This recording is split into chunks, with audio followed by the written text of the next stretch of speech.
I'm a 30-year-old guy, just your average dude with a steady job and a knack for keeping my finances in check. Growing up, my family didn't have much, so I learned the hard way how to stretch a dollar, save for a rainy day, and avoid debt. I'm not rich by any means, but I've got no loans, a solid emergency fund, and a modest savings account for the future. My girlfriend, Sarah, 28, is the opposite in a lot of ways. She's vibrant, spontaneous, and has this incredible ability to make any moment feel alive. We'd been together for about a year, and I was always charmed by her free-spirited nature. She's the kind of person who can turn a mundane evening into an adventure, and I loved that about her. Sarah's approach to money, though, was a different story. She loved indulging herself, new outfits, upscale restaurants, impromptu getaways with friends. At first, I didn't mind. It's her money, her life, and she works hard, so who was I to judge?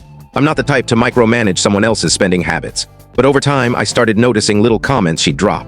Things like, credit card bills are the worst, or everything's so expensive these days. I brushed them off as casual complaints, figuring we all vent sometimes. Looking back, I should have paid closer attention. A couple of weeks ago, we went out for dinner at a fancy spot she picked. Small plates, big prices.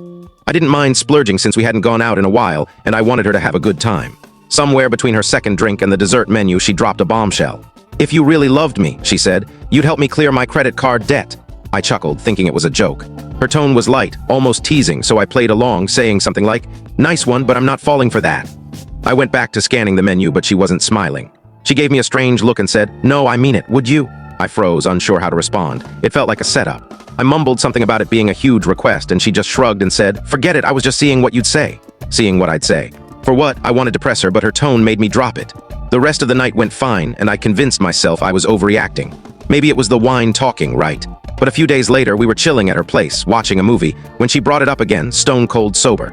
She started talking about how overwhelming her credit card debt was, and how much it'd mean if I could lend a hand, even just a bit. This wasn't a joke anymore. I told her I wasn't comfortable with that and tried to move on, but she kept pushing. "It's not just about the money," she said. "It's about trust. It's about us being partners." That hit me, partners. For a moment, I questioned myself. Was I being a bad boyfriend by refusing? Should I step up if I cared about our future?